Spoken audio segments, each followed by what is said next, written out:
From AATH, the Association for Applied and Therapeutic Humor, this is Laughbox, the podcast for laughter and humor professionals. Here's your host, Chip Lutz.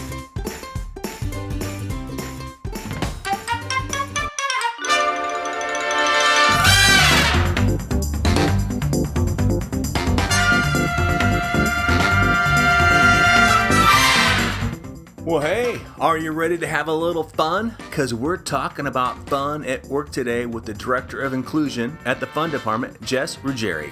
She's a presenter at the conference. The conference? What conference, you ask? The AATH conference in April 2019 in sunny Chicago. Check it out at www.aath.org. You'll meet really cool people.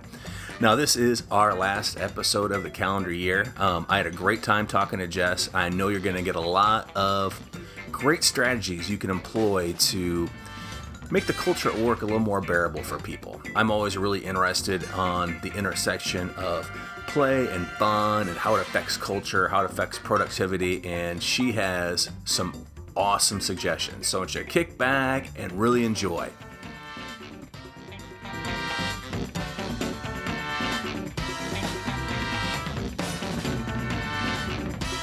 Well, hello, friends, and welcome to the podcast. And I say the podcast because for those of you who know, I have two podcasts. I have the one I do for an association called Laughbox, and I have another one called Leadership Happy Hour. And once in a while, the stars align, and I get to talk to somebody that fits both. I get both my podcasts. I get to do a twofer. I get to do one interview for two podcasts. Doesn't happen all the time. It's only when God really smiles upon me, and He is smiling upon me today because I get to talk to Jess Ruggieri. She is, she's like the queen at the Fun Department, and I'm really excited to talk about her because I like looking at the intersection of, engagement, culture, what are the things that make things work, and she is going to be sharing some fantastic stuff with me today. I'm so stoked. So welcome, Jess, to the podcast. Big cheers to you. Well, thanks for having me, Chip. This is an exciting opportunity to be your angel queen, whatever you just described me as. My angel queen.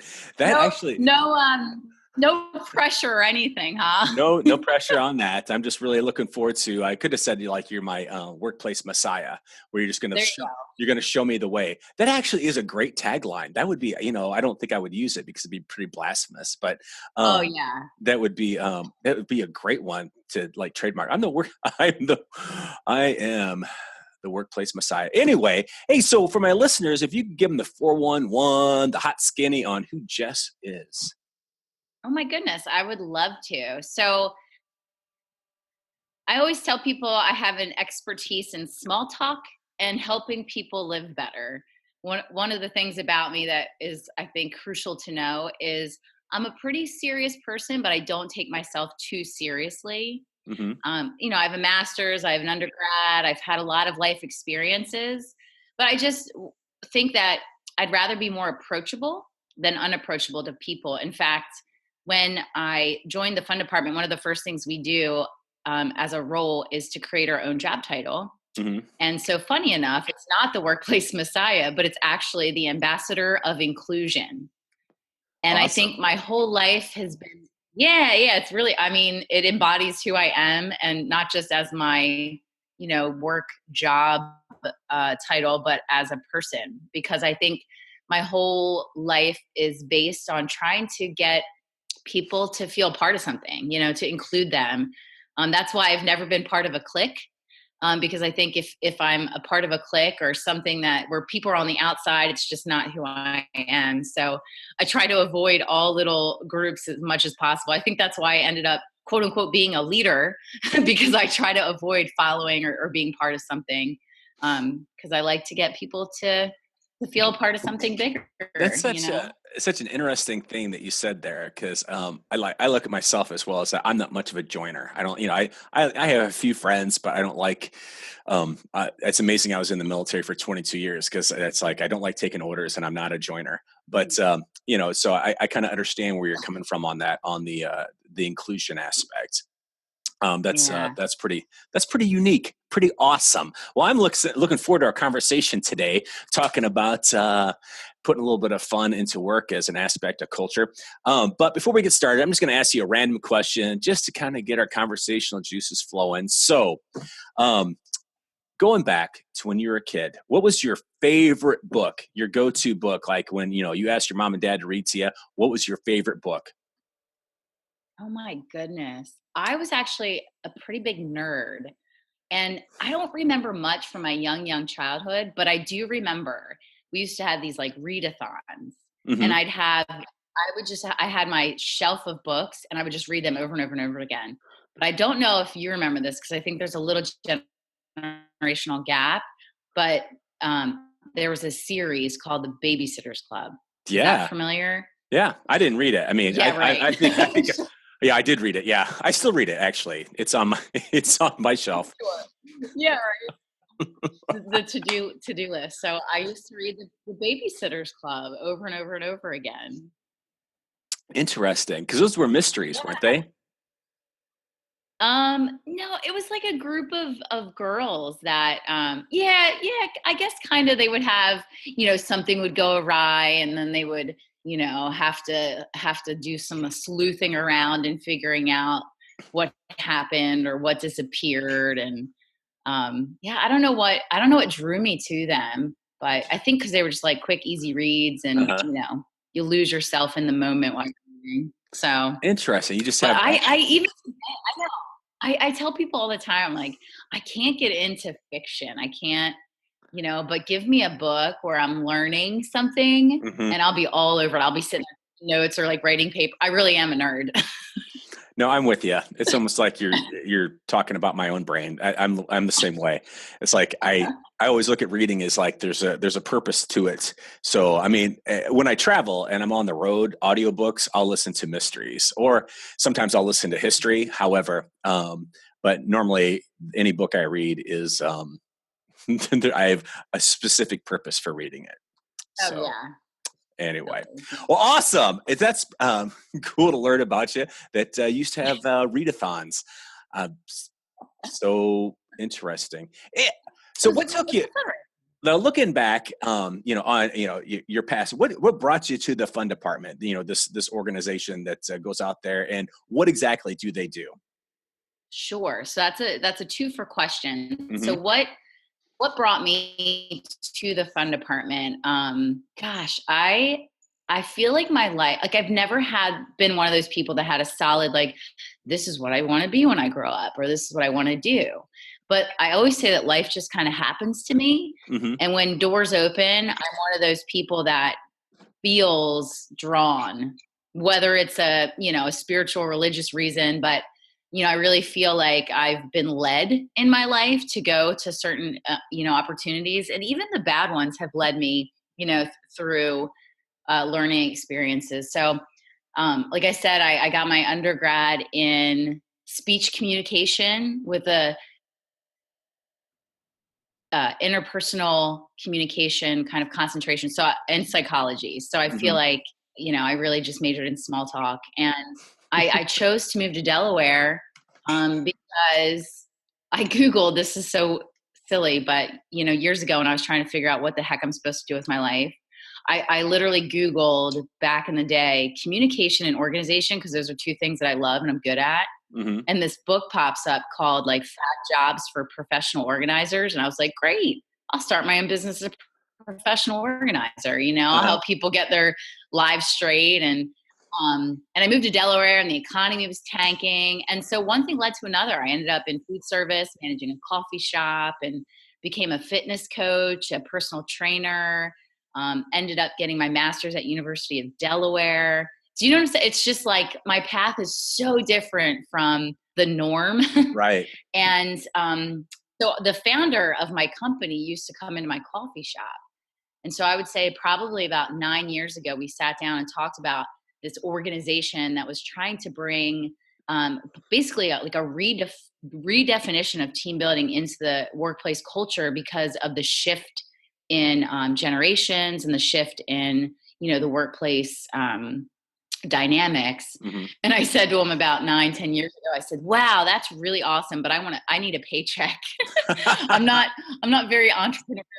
spirit. I like to, kind of have some substantial finances behind my backing. So, Nick is the founder of our company. He's the godfather of fun. Mhm. And we just stayed close, stayed friends, and my life went from one thing to the next to the next. And sure enough, as the fund department was building out their business model from just delivering events, so actually facilitating the activities, to actually training companies, because we have this really succinct process or a method. And so instead of having to go and actually deliver the quote unquote fun, why not just go into an organization and teach a group of people? Because most companies have volunteers, whatever you want to call them, like the activities committee or something. Teach them our model, so that the engaging, the fun, the team building events, whatever you want to call it, would yield a better result. Right. So I just, and the funny thing is like, as I was finishing my master's in health promotion and I got a certificate in health coaching, the opportunity, this is when the fund department was developing their training model, and they put their book out. And it's so funny because when I started to think about what the fund department does is create a work environment that literally is a healthier place for people to work. So my personal passion of helping people live better, I'm like, wow, if I can go into an organization who's trying to help organizations create an environment that is supportive, less stressful, more fun, wouldn't that help people live better? And so that's I fell into this about 3 years ago. Right. And, it wasn't a specific skill I had. It was really based on, I was the right person at the right time to fill this role. And I've grown, and it's been incredible. Well, what's really interesting about your whole journey there is that it reminds me of my own journey of, like, you do things in life and it gives you different experiences, and then you really can't. You can plan, but sometimes in the planning, maybe you miss out on the possibility that, with you, when you're just kind of open to the serendipity of life, so to speak. And not that, I understand, like, with the finance, you would have jumped on board if there had been, like, right 9 years ago, right? If it was like the money was behind it, but you kept yourself open. And a lot of times we keep ourselves open to things like other awesome things manifest that we never really could have planned for. Absolutely. Yeah. And, and you say, like, if I had jumped in 9 years ago, the opportunity for me to get my master's wouldn't have risen, because I was teaching employee wellness classes at the university, and there was an instant need for someone to start teaching their 1 credit classes, Zumba, cardio, dance. And because I worked at a restaurant at the time for my income, it was an easy transition where I was like, hey, I'm going to give up these shifts because I'm going to be doing this for a couple semesters. And it just, like, my life fit the mold, And so when I look at things like that, you can't deny the fact that it's almost like this divine intervention where you're like, right. Oh, I would. And now when I think about my schooling, it was a blur of 2 years of school and teaching fitness classes and, house projects and all of this. But, I'm sitting here thinking about some of the theories that I learned in school, which, like you said, when you start talking about fun and business results, like, how do I confidently and professionally go to a CEO of a company and say, no, fun is great for your organization. It's actually going to lead to better business results, and I can use the theories that I learned in school. But right. If I had come and joined the fund department about, 9 years ago, I wouldn't have had that knowledge base behind me. And so I feel very, very confident and comfortable in my communicating to business leaders as how things can change within an organization. Yeah. Now you said that, you guys have you have a book, you have a model. Can you talk a little bit about that? As far as like what the model is, what you show people, because, I remember it was here a couple of years ago, I was reading someplace. I was in Harvard Business Review, but it was talking about, fun as, a facet of culture, and that, 80% of Forbes top 100, companies are rated as, as fun places to work. But fun is really kind of subjective for people. What's fun to me might not be fun to other people. And because my fun is probably a little more crazy than other people. Some people knitting is fun. That's not me. So, or Oh doing gosh. doing a readathon is fun. Who knows? Shit, man, you open the floodgates with that loaded question. My goodness. But yes, truth be told, you go to Harvard Business Review, and we call them the WHYS guys, the WHYS guys. There's so many people that are doing research around the stats of positivity and happiness and fun. And even the word fun itself, like you said, is so subjective. How do you study it? And so even the word play, like there's a lot of science around the concept of play. And when two strangers actually play together, their empathy grows, their trust grows. And so you can take some of these concepts, and tie them to statistics, because that's what everyone loves. But, it's this model that we talk about. You say fun is subjective. Well, that's the first place we start. Just like any good consulting training company does, it's like, well, if you want to see results, let's get a baseline, and see if we've moved the needle by some of our programs, to what you're trying to achieve. So some of the things that we measure within an organization is employees' intrinsic motivators. So nobody wants to constantly wind up their employees, So if you can tap into what intrinsically motivates somebody to do their job, whether it's collaboration, rationality, ownership, and if you can expose some of those gaps within an organization, that's a great place to start, is telling somebody, wow, like it looks like your people are really desperate for collaboration, and apparently they're not getting it. And then the other component of our measurement tool is literally asking people what's fun for them. Because if you go back to like the old school team building models, they're long, they're sometimes boring, there's a lot of debriefing, and they're exclusive in nature. So like these trust falls or the high ropes course, it's all about taking people out of the trust fall. That's hilarious. It's true. And trust me, I love me a good high ropes course. But in the context of like corporate organizations, people don't have the time or the energy or the money to really take like all of their people, out to and experience this like, hours long event that costs a ton of money. And then you have to shut down production, there's so many barriers around that model. And that's why, we are redefining what it could look like. So instead of your company doing like doing the summer picnic and the holiday party and kind of resting your laurels on the fact that that's going to boost morale and keep employees engaged for the whole, year, we're like, and you're taking away from their own personal time, because typically these events are at night or on the weekends. And psychologically, it's like if you want the fun to feel genuine within an organization, it's got to be on company time. You can't take away from people's personal time.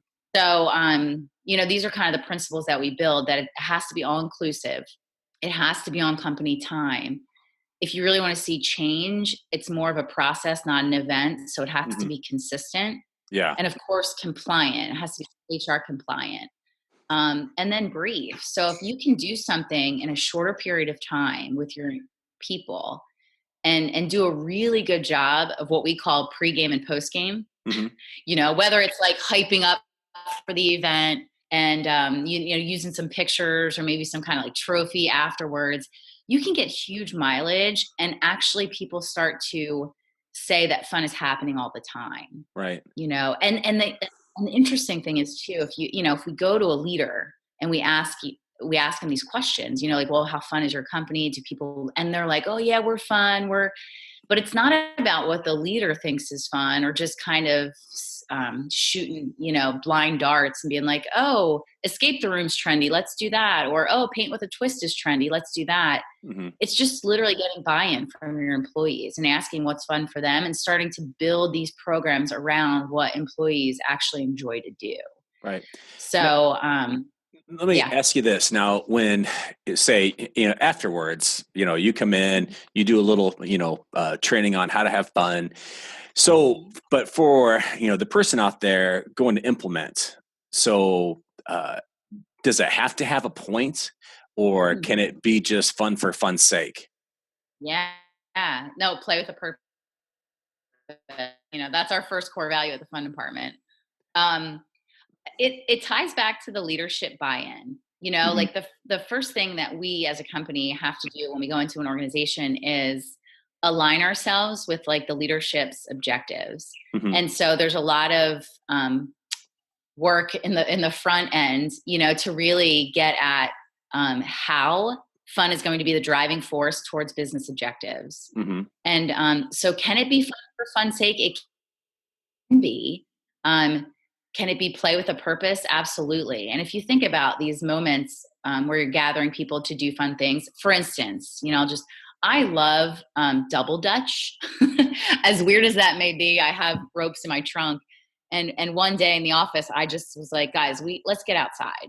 And we spent probably 5, maybe 10 minutes outside with these double dutch ropes. Mm-hmm. And was there a purpose to that? Not necessarily, but could I tie purpose to it? Yeah, we went outside, and everybody knows that getting outside lifts your productivity. Just getting a little sunshine, mm-hmm. movement. You start talking about movement. Anytime you're up, moving around, one of the biggest health issues right now is this people sitting at the computer desk. Mm-hmm. So, get a standing desk, or maybe take 5 minutes and go for a walk outside, or take your double dutch rope. So, and if you make it fun, and this is the other thing that I've been noticing too, is that kind of the concept of laughter and humor, right? Mm-hmm. Where laughter and smiles exist, there's psychological safety. So if people are actually enjoying themselves, some of those walls come down, and they feel like they can be more themselves, which is so important for retention and productivity and innovation, is that people have these opportunities to feel fully themselves when they go to work. Right. Well, because I was just thinking, because like I look, fun for fun's sake. And I like your play with a purpose. I think I like how you did the double dutch, and you said you could tie it to a purpose. Because I think that sometimes, we negate just the simple thing that we could do to have a little bit of fun. That it just we don't have time for this, or there's really no point. But to me, there's always some kind of point, because you're still building, camaraderie, within the group. You're increasing communication within the group. I think about, I don't know if you watched the show The Office or not, but one of my favorite shows of all time. But I remember one time, like, Michael was gone, and they had like an office Olympics, right? Where they, took yogurt caps, and they had their, that was their gold medals and stuff. But they had like these stupid events that they were doing. And I was thinking, like, that would be fantastic to do during the course of a week. If you had an office, just to, take a day, have an event each day, and at the end of the week, to me would be nothing but would be better as far as team building than something like that. Because, one, it's semi-competitive, and I think competition is the lifeblood of an organization that's growing. But it adds an element of fun that people sometimes miss. Yeah. And so, and this is the thing too, because everybody calls and they want debriefing. And I'm like, you know what? Adults are pretty smart. Yeah. They know, they know when they're getting their hand slapped and being like, well, and a lot of companies are looking at the problems, and they want to come to us for a fix. And the thing is, fun is not a fix. And so I always try to spin it positive when I'm talking about things, as far as like, what are the good things that you want to achieve, or where are the good things happening already, and let's emulate them within the organization. So, having these conversations with the leadership team as far as the purpose behind how fun fits within the organization, mm-hmm. so that the leadership understands and they're bought in, and they have to give people permission. So, and it can't just be lip service, but there has to be some legs to it, because we all know the leader who says, oh yeah, you can go work out at lunch. It's your lunch break.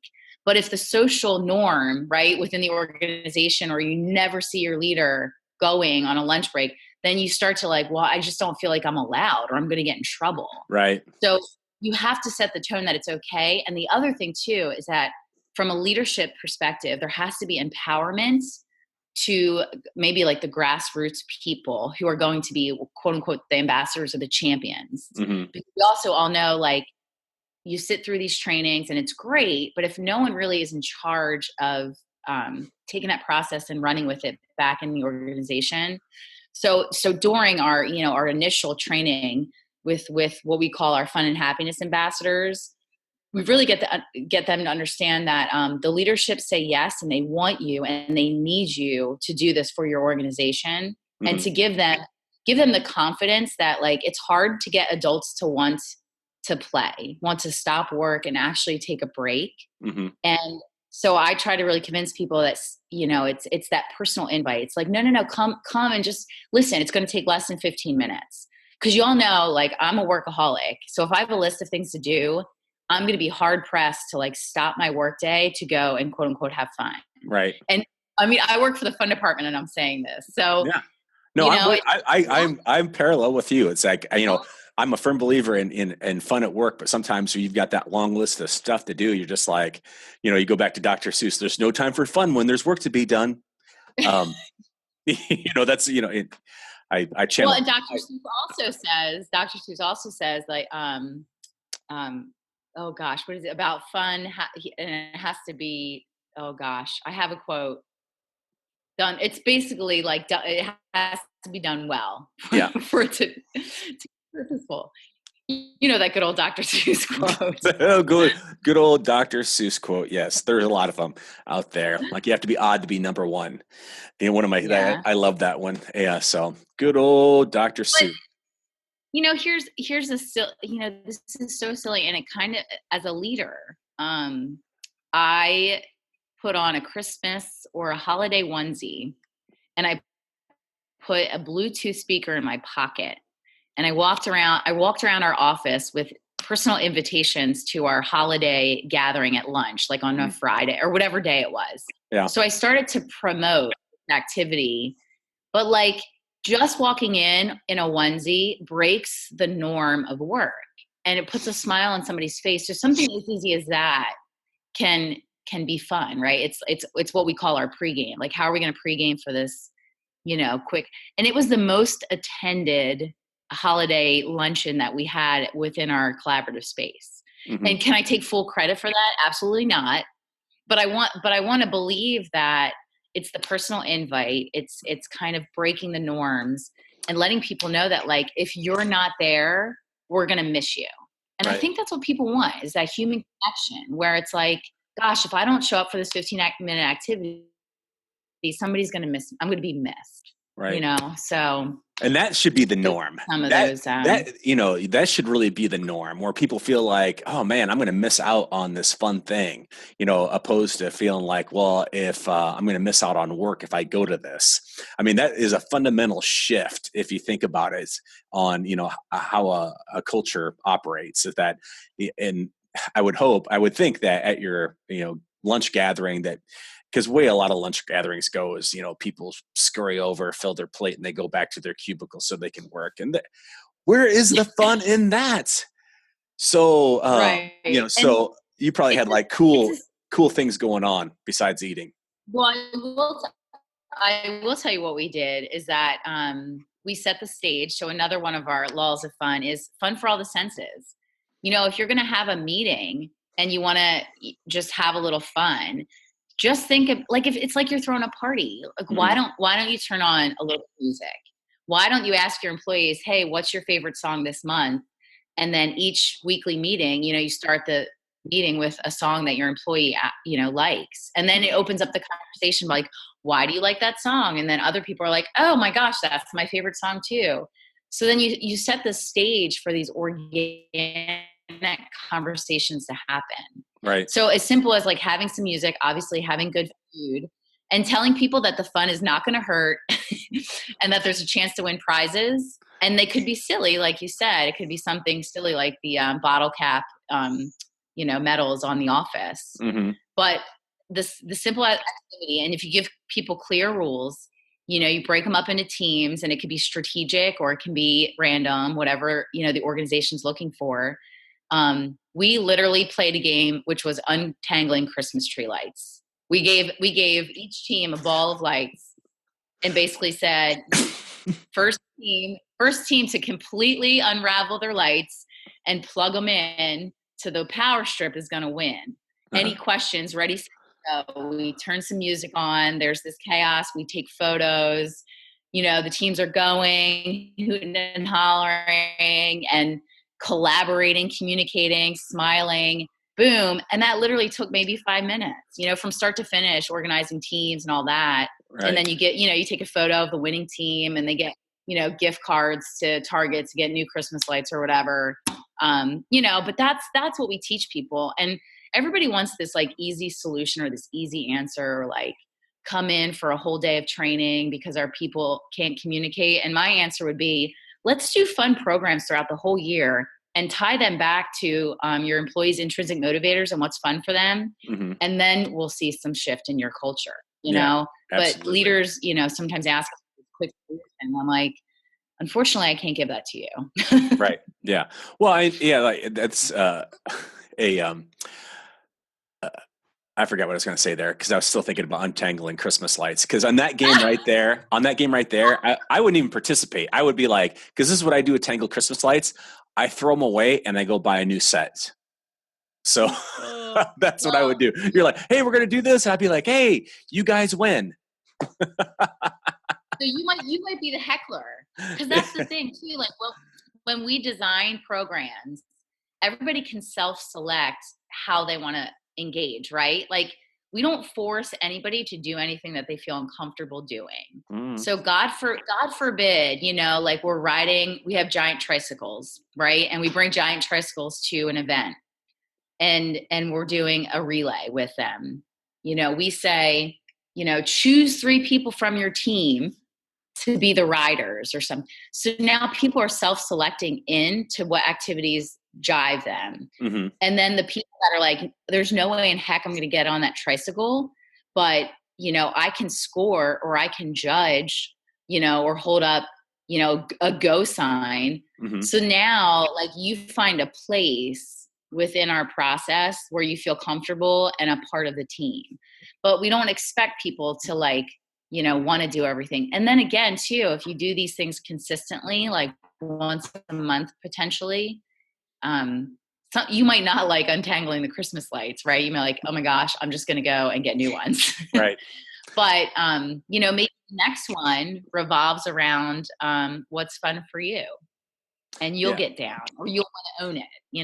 It's really cool how you start to see when you start to use fun as a process and not an event, it actually does start to shape culture and creates, happier employees, which will lead to a better bottom line. No, absolutely. Now, what are some other cool, fun events that when you go out and you share your model with people and train them to be ambassadors? Because I really like the whole ambassador thing, and I like that you brought out that somebody's got to be responsible for implementation. Because when it's everybody's responsible, nobody's responsible. I mean, that's just the way it is. Hey, we're going to do this, but then nobody really kind of gets empowered to go out there and be the catalyst for doing things. So I like that you brought that out, because otherwise things just don't work. Absolutely. So what is some? Right? Yeah, absolutely. Yeah. So what are some of the other things that you encourage, some ideas for people that are listening, that if they want to go out there and have a little fun, what are some other things that they could do? Absolutely. So obviously I was thinking about the years and years of us going and actually doing the events. What really drives me, like the untangling the Christmas tree lights, that was our idea. That was the fun department coming up with some things that we could do, during the summer season. Yeah. But what I really love to do is I watch during our training session. And again, I'm a health coach, and I'm all about. I guess you call me the closer. So if people have great ideas, but if you don't have an action plan, it's never going to happen. Right. So you can get all excited in a training session, but at the end, when we put people in teams and they actually start to use our creative inventory process to design activities that are abide by our laws of fun. They're less than 15 minutes on company time, all inclusive, blah blah blah. They start to put things together, and some of the coolest things come out. And there's something about a name. So I'll give you an example. I recently trained a remote company. They're a tech company, and they have one time a year where they all get together live. And it was a voluntary, if they wanted to be a fun and happiness ambassador, out of 75 employees that were there, 25 of them showed up, which just goes to show you that people want fun within an organization and ownership, So part of what we do is once after the training, we actually coach. So each month, we kind of check in and see how things are going and give input on how they can improve upon the activities that design. So this company gets back to me. One of the things that's really important to them or what's fun for them is their family. I think part of it is because they work remote, and they get to spend more time with their family. So that's kind of what's fun for them. And then the forums have to be electronic or, phone calls or old school mail. So they put out this newsletter and they called it the baby photo contest, submit your baby photos, blah, blah, blah. And I was like, well, that's cool. They're getting there. And I said, could you come up with a clever name for it? Because that, again, I'm busy. I'm not going to rifle through my baby photos and try to find one and submit it. So the company's name is E4. So they called the contest the B4 E4 baby photo contest. Awesome. And I was like, wow, even in just the name, right? Creating this fun name for it kind of builds anticipation or oh, B4 E4, what's that all about? Right. Another company, I just had the opportunity to train their staff. And the director of first impressions got back to me and she goes, they're going to have food, they're going to have music, but they're doing a foul shot. That would be FOWL shot contest after lunch one day, obviously because it's the Thanksgiving season. And so they're going to get everybody in the hallway and actually take random things in the office and bowl down the hallway with a frozen turkey. Nice. So, right. And it's going to take about 15 minutes, but everybody's going to show up and it's the foul shot contest. And you put people on teams and you have winner, but it's those simple organic things. Planning an event is so exhausting. Yeah. There's just so much to consider, but if you can do these little fun things, and we encourage folks to come up with their own creative inventory, hang it somewhere in their office and daily, walk in. It's okay, what's the fun thing we're going to do today? And it's what's the forum? What's the theme? What's the activity? And how are we going to pregame and postgame? So there's just those simple things that, and I just can try to get people to remember what it was like to be a child. Right. Well, I would think that adults, I would think that, with the pre and post game and planning for things, that eventually there would be a lot of things that just happened organically. And that's where the real, for me, the real benefit of a fun culture would take place, that people's spirits would be a little bit higher. They would organically have a little more fun. They would incorporate it more with the work that they did every day. So that's what I would think. Is that what you see? You can almost, and the thing is, when everybody has some job responsibilities that might not be the most fun for them, right? There's always, but if you create this culture that is fun, and like you said, people start to realize they can think outside of the box, I come up with fun ways to do things that are not the most fun thing to do to yield more efficiency within my job. Mm-hmm. And I use an example. I used to manage a kitchen, and I know that this example doesn't, spill over into other organizations, but as simple as traying up sausage patties for 700 campers, like here's 20 boxes, tray these up. I'm going to check back in 2 hours to see if you're done. Mm-hmm. That's monotonous and could get boring. But I challenged one of our volunteer workers. I said, hey, you want to go head to head in a sausage contest, relay? And so I got 10 boxes, he got 10 boxes, and it was like ready, set, go. And we got the whole kitchen involved. Everybody stop what you're doing and come watch. We freaking trade those things up in probably like 5 minutes. That's awesome. And so we got the job done, way more quickly, and had a ton of fun. Everybody was involved, and like boxes were flying everywhere. And, that's a specific industry, but it's the concept. Sure. That we try to instill in other industries. What's going to work for you guys, right? Right. It was funny. So when you were talking before about you being like a health coach and that you were closing, I thought you were going to say that maybe you had like a broccoli eating contest, and I was waiting for that, and you didn't say that, but in my head, that's what you were going to say. I was just going off on a tangent there. I like broccoli. I don't know if I would really win or not, but I could put away some broccoli. Yeah. I eat broccoli for dinner sometimes, just a bowl of broccoli. Okay, that's a little crazy. I wouldn't do that. You're really pushing it far. I have to have something else with it.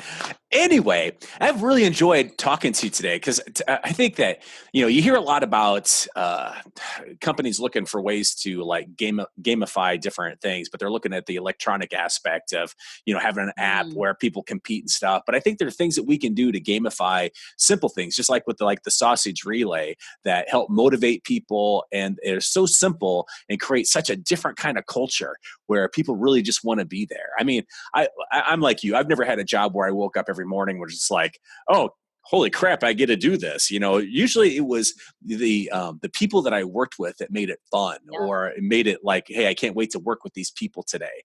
And that's really on the leaders as far as, trying to, create that kind of atmosphere. And I really appreciate the work that you and the team are out there doing.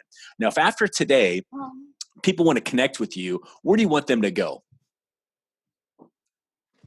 They can go to our websites, and we're all over social media as well, but morefunatwork.com is our website. Mm-hmm. And we're on Facebook, Twitter, LinkedIn, but I adore people. I love people, love learning about folks, and it's a reminder to me of how to have more fun in my own life just by working with folks. And I use this example as that, as a fun department employee, we have shirts, right, with our logo on it. And somebody said like, wow, that must be a lot of pressure, right? To wear the fun on your shirt. Or when you get up to speak, people just assume that you're going to be funny or, entertaining. Yeah.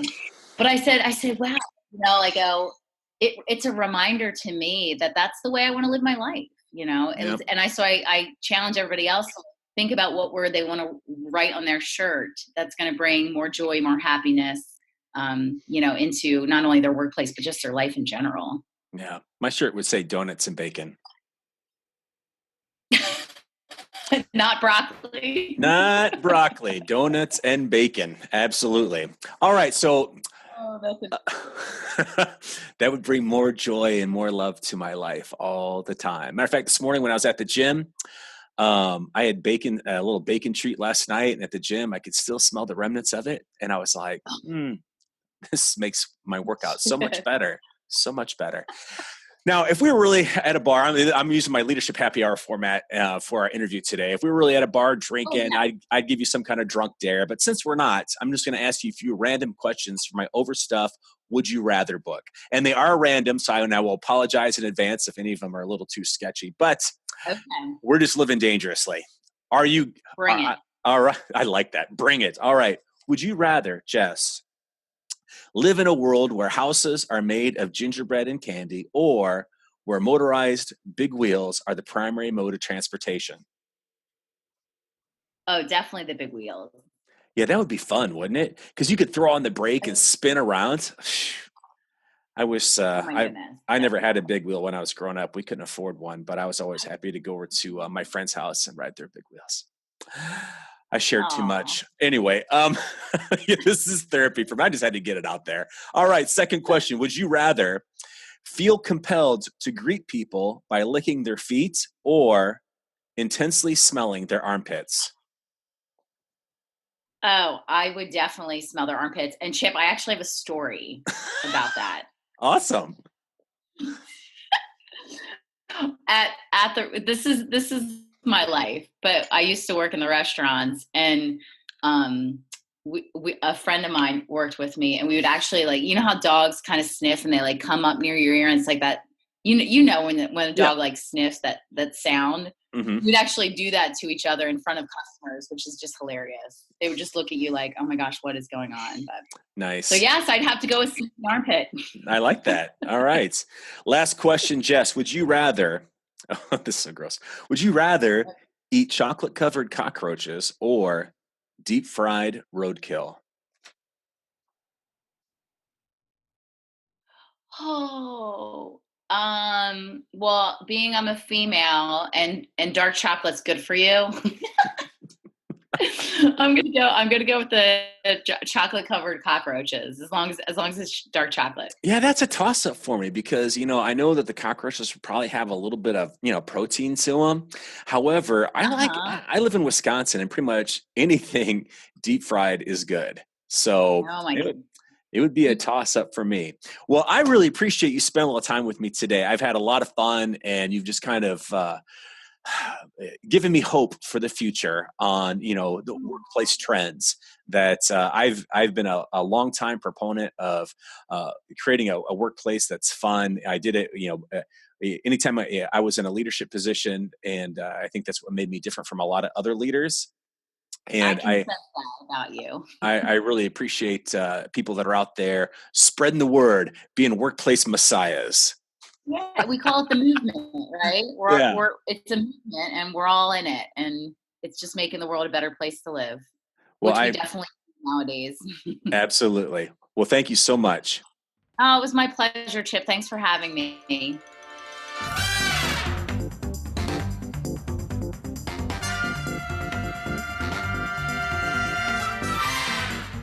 Was that awesome or what? I tell you what, I really enjoyed that conversation with Jess. I liked the play with the point, but I also like thinking about fun for just fun's sake. That certainly it absolutely does impact the culture and people's productivity, people's engagement.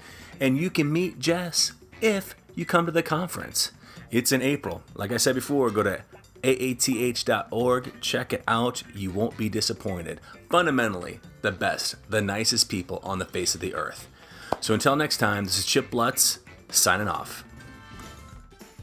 This is Laughbox, the podcast for laughter and humor professionals. Laughbox is made possible by a grant from the National Speakers Foundation and is brought to you by AATH, the Association for Applied and Therapeutic Humor. Find out more at aath.org. Be sure to review Laughbox on iTunes. For show notes and more information about today's conversation, visit laughbox.aath.org.